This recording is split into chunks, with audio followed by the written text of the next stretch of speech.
Bismillahirrahmanirrahim. Assalamualaikum warahmatullahi wabarakatuh. Alhamdulillahilladzi arsala rasulahu bil huda wa dinil haq liyudhhirahu 'ala dini kullihi walau karihal kafirun walau karihal musyrikun walau karihal munafiqun. Asyhadu an la ilaha illallah wahdahu la syarika lah wa asyhadu anna Muhammadan abduhu wa rasuluhu la nabiyya ba'dah. Amma ba'd. Puja berserta puji syukur kehadirat Allah Subhanahu wa taala yang telah memberikan kita karunia ataupun anugerah di kehidupan kita sehingga kita dapat merasakan segala nikmatnya dan mampu menjalankan ibadah di dunia ini dengan sehat walafiat. Salawat beriring salam tak luput kita haturkan kepada baginda kita Nabi besar Habibina wa Syafiina wa Maulana Muhammadin Sallallahu Alaihi Wasallam yang mana telah memberikan suri tauladan kepada seluruh umat manusia sehingga kita sebagai umatnya mampu membedakan mana yang benar dan yang tidak. Baiklah teman-teman, pada hari ini saya akan membahas tentang tafsir ayat-ayat produksi, distribusi, dan konsumsi. Yang pertama kita akan membahas tentang pengertian produksi, distribusi, dan konsumsi. Pengertian produksi menurut Social Theory, produksi adalah segala kegiatan dalam menciptakan dan menambah kegunaan sesuatu barang ataupun jasa, serta untuk kegiatan yang mana dibutuhkan faktor-faktor produksi dalam ilmu ekonomi berupa tanah, tenaga kerja, dan skill organisasi, manajer, ataupun skill-skill yang lainnya. Sedangkan ahli lain mendefinisikan produksi sebagai berikut. Produksi adalah segala kegiatan yang bertujuan untuk meningkatkan atau menambah guna atas suatu benda, atau segala kegiatan yang ditujukan untuk memuaskan orang lain melalui pertukaran. Lalu menurut Murti Sumarti dan John Soprianto, bahwasanya produksi adalah semua kegiatan dalam menciptakan atau menambah kegunaan barang atau jasa di mana untuk kegiatan tersebut diperlukan faktor-faktor produksi. Nah, dari pengertian di atas dapat disebutkan bahwasanya produksi merupakan suatu kegiatan untuk menambah atau mentransformasikan faktor-faktor produksi sehingga dapat meningkatkan atau menambah faidah bentuk, waktu, dan tempat suatu barang atau jasa untuk memenuhi kebutuhan manusia yang diperoleh melalui pertukaran tersebut. Selanjutnya, tafsir ayat produksi yang pertama saya ambil dari An-Nahl ayat 80 yang berbunyi, Wallahu ja'ala lakum min buyutikum sakanan wa ja'ala lakum min juludil an'ami buyutan tastakhifunaha yawma dha'nikum wa yawma iqamatikum wa min aswafiha wa awbariha wa ash'ariha athasaw wa mata'an ilahin, yang artinya, dan Allah menjadikan bagimu rumah-rumahmu sebagai tempat tinggal, dan Dia menjadikan bagi kamu rumah-rumah dari kulit binatang ternak yang kamu merasa ringan ketika membawanya di waktu kamu berjalan dan waktu kamu bermukim, dan dijadikannya pula dari bulu domba, bulu unta, dan bulu kambing alat-alat rumah tangga dan perhiasan yang kamu pakai. Nah, tafsir di atas dalam tafsir Ibnu Katsir menurut Ibnu Abbas mengatakan bahwasannya asas artinya perhiasan. Nah, tadi itu wa as'ariha asasaw wa mata'an ilahin. Nah, itu artinya perhiasan, yakni kalian membuat darinya alat-alat rumah tangga, yang dimaksud ialah harta. Menurut pendapat lainnya adalah pakaian, tetapi pendapat semuanya dapat kita simpulkan bahwasannya sesungguhnya hal-hal tersebut dibuat menjadi permadani, pakaian, dan lain sebagainya, serta dapat dijadikan sebagai harta yang dapat dijual belikan. Nah, jadi produksi ini dapat kita ambil maknanya yaitu harta yang mana bertujuan untuk memenuhi kebutuhan kita selama hidup di dunia. baik jasa ataupun barang-barang yang dibutuhkan. Selanjutnya yaitu surat Al-Hadid ayat 27 yang berbunyi, laqad arsalna rusulana bil bayyinati wa anzalna ma'ahumul kitaba wal mizana liyaquman nasu bil qist wa anzalna al-hadida fihi ba'sun shadidun wa manafi'u lin-nasi wa liya'lama Allahu man yansuruhu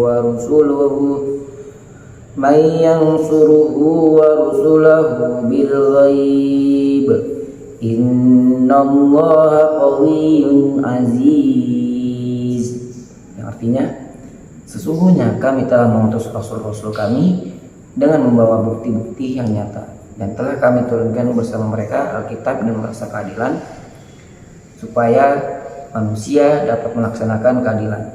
Dan kami ciptakan besi-besi yang padanya terdapat kekuatan yang hebat dan berbagai manfaat bagi manusia, supaya mereka mempergunakan besi itu, dan supaya Allah mengetahui siapa yang menolong agama Allah dan Rasulnya padahal Allah tidak melihatnya. Sungguhnya Allah Maha Kuat dan lagi Maha Perkasa. Tafsir di atas dibahas tentang Allah menciptakan besi yang sangat bermanfaat bagi manusia, yang darinya bisa dipergunakan untuk membuat alat perang seperti pedang, tombak, baja, dan juga yang lainnya. Yaitu besi dapat dipergunakan juga sebagai alat-alat rumah tangga. Contoh, bisa dibuat untuk menjadi wajan, bisa juga dibuat jadi cobek mah bukan ya, bisa dipakai untuk alat-alat otomotif, contohnya kunci ataupun obeng, tang, linggis, nah itu dan lain sebagainya. Nah itu menjadi bahan-bahan yang diperlukan oleh manusia ketika mereka masih hidup di dunia. Selanjutnya, prinsip produksi dalam Islam. Nah, keadilan ekonomi itu ada Al-Quran, terdapat pada surat Al-Baqarah, yang artinya, dan janganlah kamu memakan harta sesamamu di antara kamu dengan jalan yang batil, dan janganlah kamu menyuap hakim agar kamu dapat memakan sebagian harta manusia, dan itu sangatlah dosa padahal kamu mengetahuinya. Lalu ada keharaman riba, terdapat pada surat Al-Baqarah, Allah menghalalkan jual beli dan mengharamkan riba. Kepemilikan bersama, terdapat pada surat Al-Hasr, yang artinya, dan apa yang diberikan Rasul kepada kamu maka terimalah ia, dan apa yang dilarangnya bagimu maka tinggalkanlah. Lalu ada zakat, yang terakhir ada pertanian dan pangan, terdapat sama-sama pada surat Al-Baqarah. Yang pertama ada, yang artinya ayat-ayat ini membahas pentingnya memberikan zakat dan infak untuk pendidikan umum.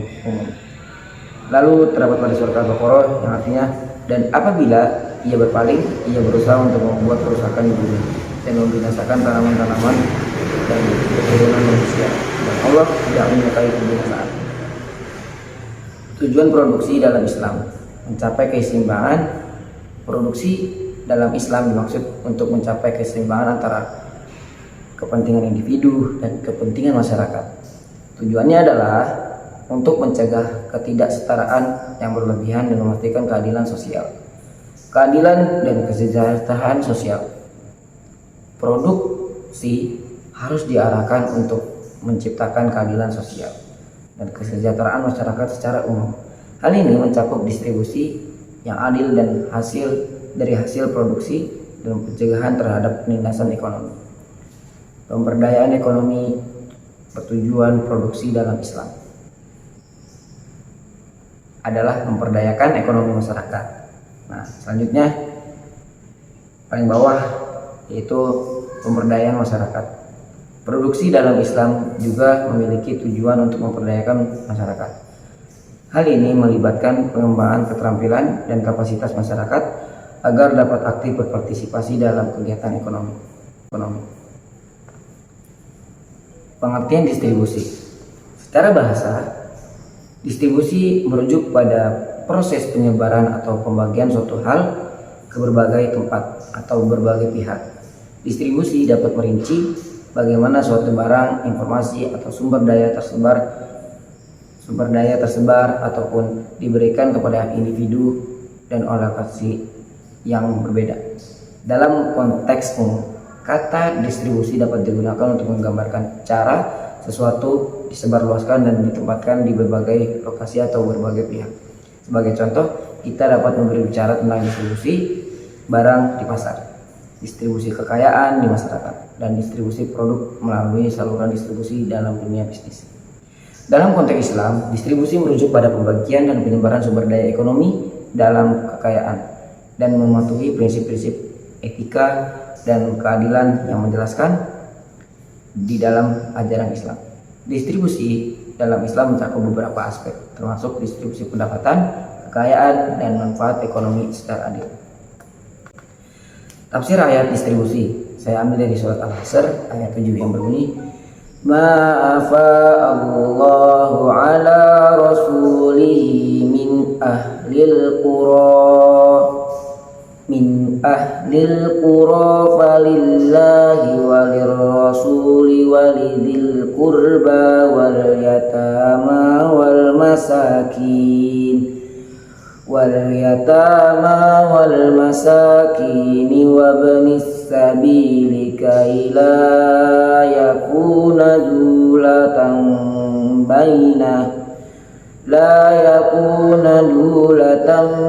bainal aghniyai minkum wa ma atakumur rasulu fakhudhu wa ma nahakum anhu fantahu wattaqullah innallaha syadidul iqab. Artinya, apa saja harta rampasan yang diberikan Allah kepada Rasulnya dari harta benda yang berasal dari penduduk kota. Ayat di atas membahas tentang harta rampasan perang hingga akhir ayat, juga akhir ayat yang sesudahnya itulah pengakolasian dana harta faid.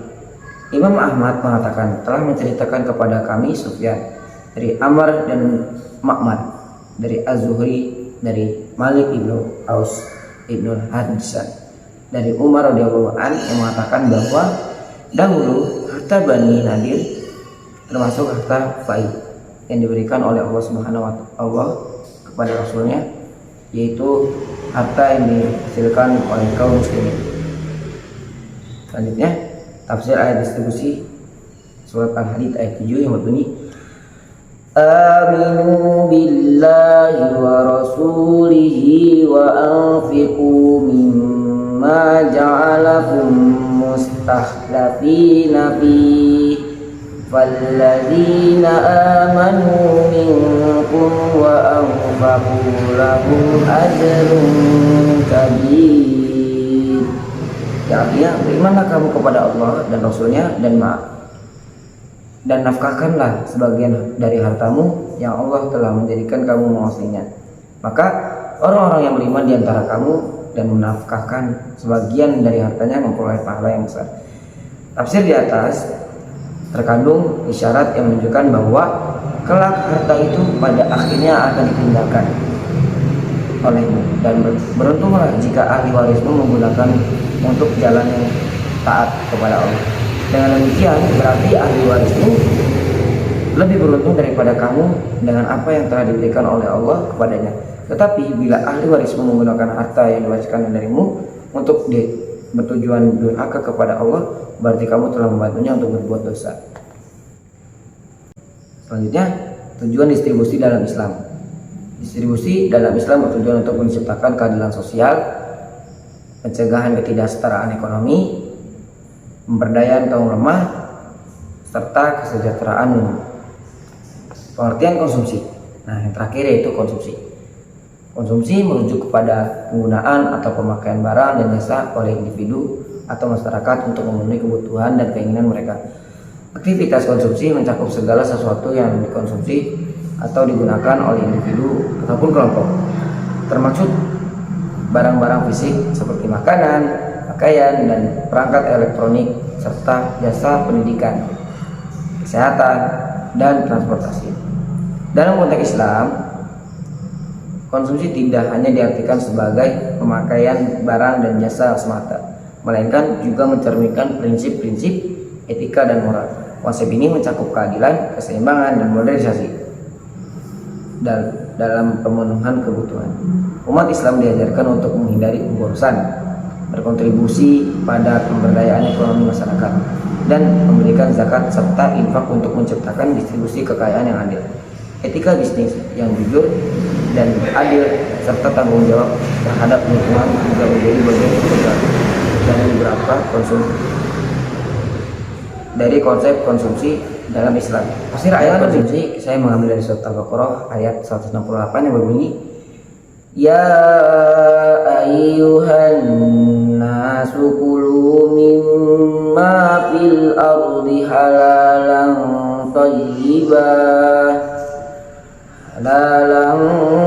tayyiba wa la tattabi'u khutuwatis syaitan innahu lakum aduwwum mubin. Hai sekalian manusia, makanlah. Hai orang-orang muslim, gimana ya? Wahai manusia, makanlah yang halal lagi baik dari apa yang terdapat bumi, dan janganlah kamu mengikuti langkah-langkah syaitan, karena sesungguhnya syaitan itu adalah musuh yang nyata bagimu.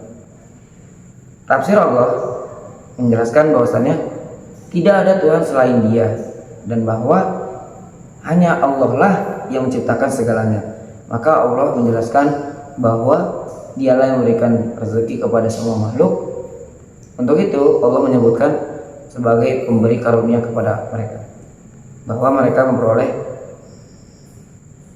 memperbolehkannya mereka makan dan dari semua apa yang ada di bumi, itu yang dihalalkan bagi mereka. Nah, itu sesungguhnya semua harta yang telah kuberikan kepada hamba-hambaku adalah halal bagi mereka. Nah, itu tafsir daripada tafsir Ibnu Katsir.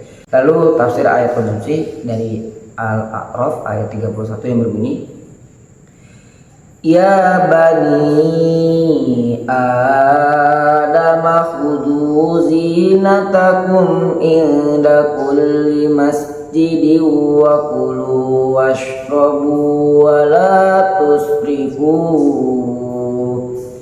innahu la yuhibbul musrifin.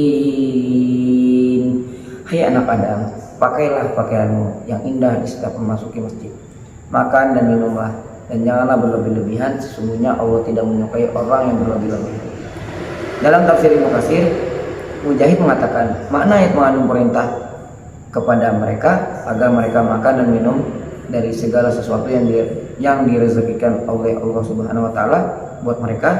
Abdurrahman Ibnu Zaid Ibnu Aslam mengatakan sehubungan dengan firman-Nya, janganlah kalian berlebih-lebihan, yakni janganlah kalian memakan yang diharamkan, karena memakan yang diharamkan merupakan perbuatan yang berlebih-lebihan. Atta Al-Qurasani telah meriwayatkan dari Ibnu Abbas sehubungan dengan makna firman-Nya, makan dan minumlah dan janganlah berlebih-lebihan. Sesungguhnya Allah tidak menyukai yang berlebihan, yaitu dalam hal makanan dan minuman. Oke, terima kasih. Mungkin contohnya dari produksi, distribusi, dan konsumsi itu kita bisa ambil dari sebuah madrasah. Dalam dunia ini kita ambil dari madrasah, yang mana di sebuah madrasah ini ada lingkup santri, ada juga beberapa murid-murid. Nah, di dalamnya itu ada bagaimana cara mereka memberikan pembelajarannya, bagaimana apa metodenya, dan adapun dengan jenjang waktu yang panjang. Nah, setelah 6 tahun itu pengabdian pun dirasakan oleh seorang santri tersebut. Jadi dari mudabir ataupun musyrif ataupun pemilik madrasah tersebut itu mendistribusikan si santri tersebut untuk menjadi ustadz di tempat madrasah yang kedua. Nah, itu salah satu contoh daripada distribusi dalam bidang jasa. Nah, jadi madrasah yang pertama memproduksi santri yang berkualitas, baik unggul dalam kreativitas, unggul dalam prestasi, unggul dalam akhlaknya.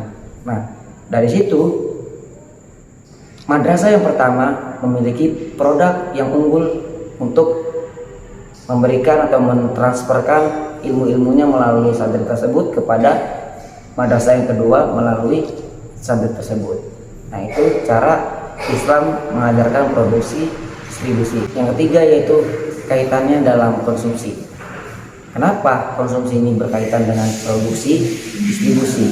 Karena bisa kita ambil bahwasannya madrasah yang kedua itu mengkonsumsi santri-santri yang ada di madrasah yang pertama.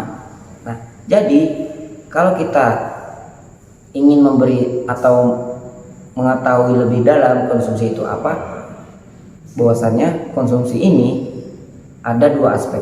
Yang pertama yaitu kebutuhan, yang kedua merasakan manfaatnya. Jadi madrasah yang kedua mengkonsumsi santri-santri yang ada di madrasah pertama.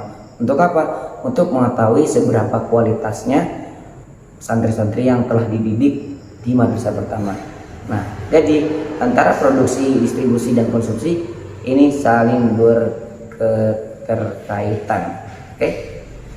Dari saya cukup sekian. Apabila ada kata-kata yang salah itu datang dari saya pribadi. Ini ilaza. Assalamualaikum warahmatullahi wabarakatuh.